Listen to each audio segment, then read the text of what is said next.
नमस्ते बच्चों। बच्चों आप तैयार हैं? चलिए अब हम जो कृषि पद्धतियों के बारे में पढ़ रहे थे उसमें अब पढ़ेंगे अगली कृषि पद्धति निराई के विषय में। अब निराई क्या है?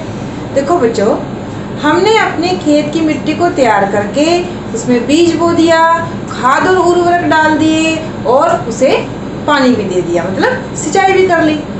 अब उसके बाद जो बीज हैं वो अंकुरित होंगे और हमारी फसल के बीजों के साथ साथ जो पौधे आएंगे वो कुछ ऐसे पौधे भी आएंगे जो हम नहीं चाहते, जो अवांछित हैं। मतलब खेत में अब फसल के पौधों के साथ कुछ अवांछित पौधे भी उगाएंगे। इन अवांछित पौधों को कहा जाता है खरपतवार।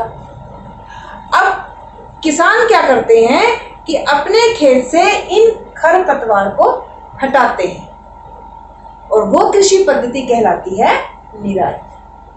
ठीक है बच्चों, अगर किसान निराई ना करे, यानी अगर किसान अपने खेत से खरपतवारों को हटाए ना, उन्हें अलग ना करे, उन्हें बाहर ना निकाले, तो क्या होगा? देखो बच्चों, जब भी कोई वस्तु कम व्यक्तियों में बांटी जाती है तो हिस्सा उन्हें ज्यादा मिलता है, और यदि वही वस्तु अधिक व्यक्तियों में बांटी जाती है तो हिस्सा घट जाता है। यहाँ पर भी कुछ ऐसा ही होता है। यदि हमारी फसल के पौधों के साथ खरपतवार के पौधे उगाएंगे तो ये जल, पोषक, जगह और प्रकाश की स्पर्धा करके फसल की वृद्धि पर प्रभाव डालेंगे। कैसे? देखिए, हमने अपने खेत में अपनी फसल के बीज बोए थे, तो हमारे जो फसल के पौधे हैं उन्हें जगह भी उचित चाहिए थी, उन्हें जो पानी हमने दिया था वो भी चाहिए, वो पोषकों का भी को भी ग्रहण करेंगे। परंतु यदि उनके साथ खरपतवार के पौधे होंगे तो इन सब चीजों में वो भी अपना हिस्सा बटाएंगे। तो उससे क्या होगा? हमारी फसल के पौधों को इन सब चीजों में कमी का सामना करना पड़ेगा। मतलब हमारी फसल के पौधों को ये सब चीजें कम मात्रा में मिलेंगी। इससे क्या होगा? इससे हमारी फसल की वृद्धि पर और हमारे फसल के उत्पादन पर बुरा प्रभाव पड़ेगा।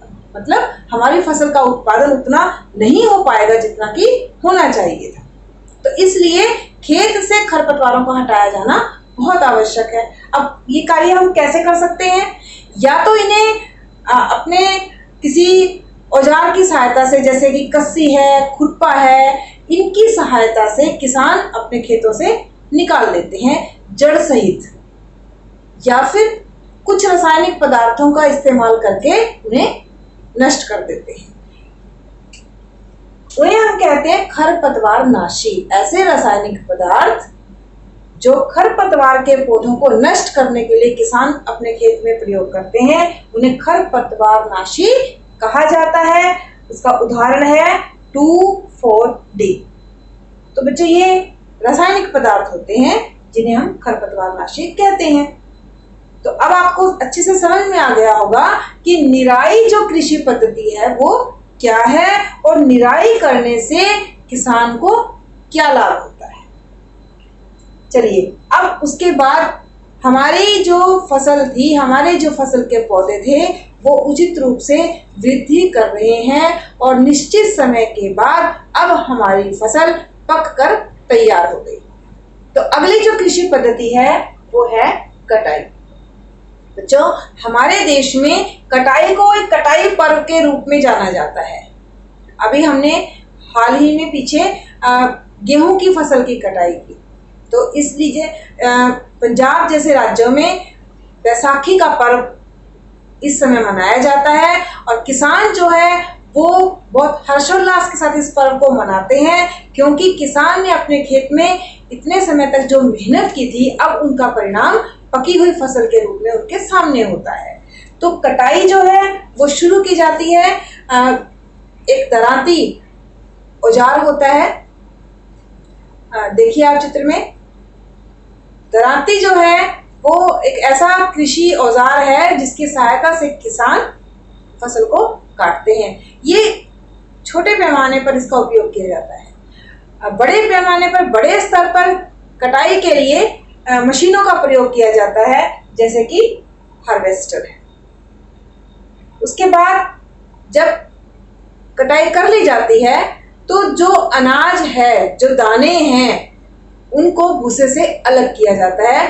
उसके लिए भी किसान जो है वो मशीनों की सहायता लेते हैं। उस क्रिया का नाम है थ्रेशिंग। और इसके लिए थ्रेशर, देखिए आप चित्र में, थ्रेशर की सहायता ली जाती है।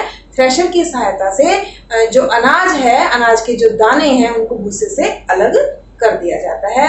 और इस प्रकार से जो किसान है वो अपने फसल को प्राप्त करता है।